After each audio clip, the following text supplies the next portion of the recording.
In my last video, I discussed phylogenetic trees. Phylogenetic trees are very useful and help us understand the evolutionary history of sequences or species.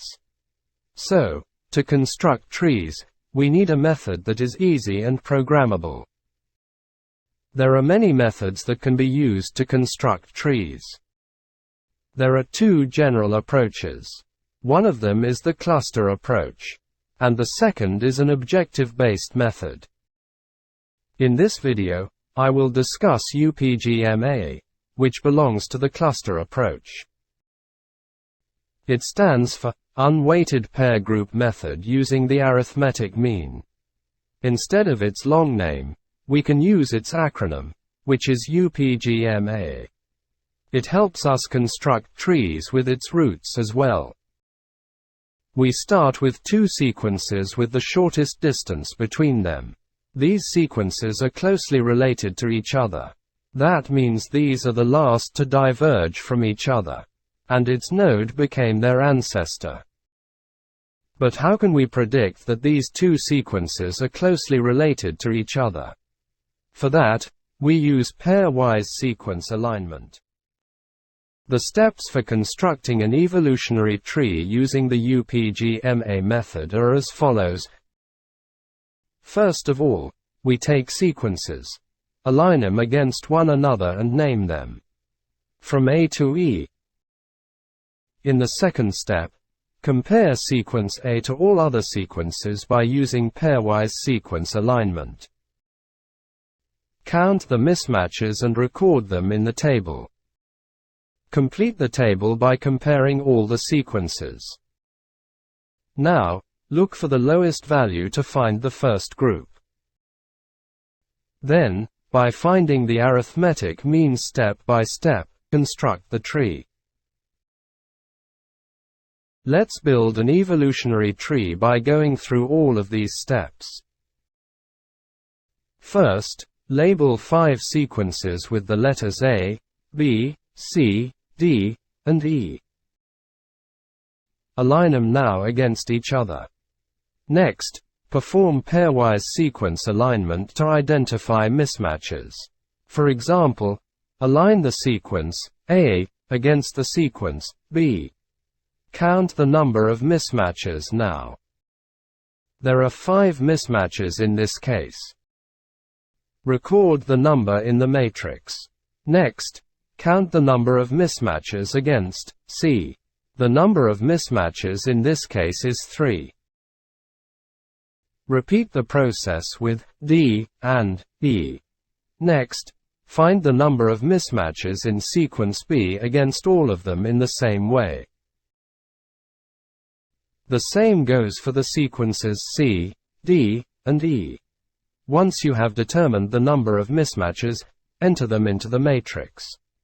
The sequence names are written on the top and left sides of the matrix, and all mismatches are recorded in the boxes.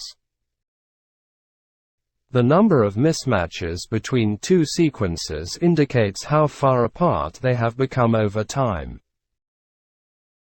Once the table is finished, choose the lowest value to determine the first group. The lowest number indicates that the two intersecting sequences were the last to diverge and are the most closely related to one another. Once the first group has been chosen, the matrix must be modified. We now remove C from both sides and treat A and C as a single entity. Then, using the average, determine the next group. We have A and C, B, D, and E on both sides.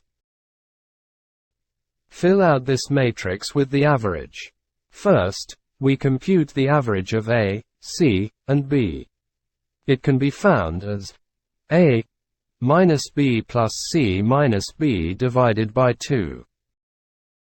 So A minus B equals 5, and C minus B equals 7. We get 12 by adding both of these values. It yields 6 when divided by 2. Insert the value into the table. After that, average A, C, and D. It can be found as A minus D plus C minus D divided by 2.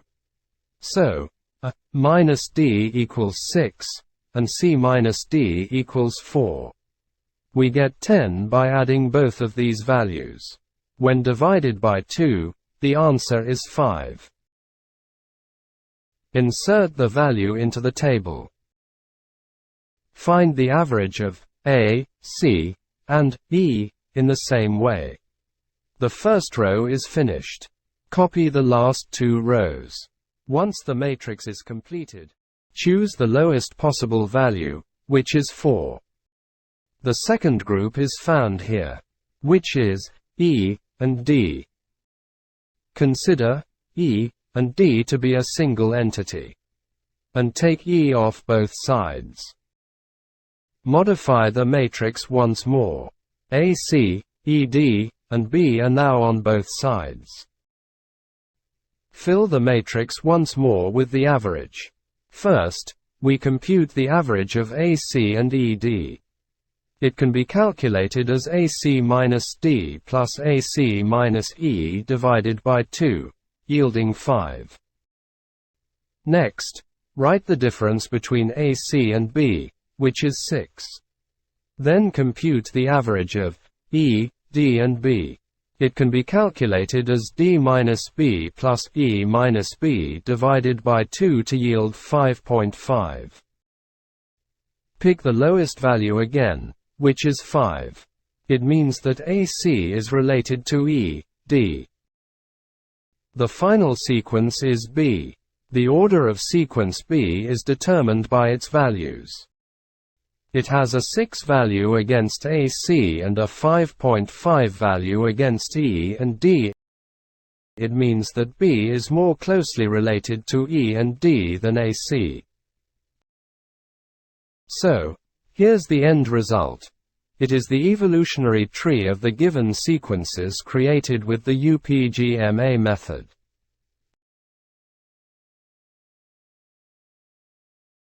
Don't forget to subscribe for more informative videos and click the bell icon for the most recent ones.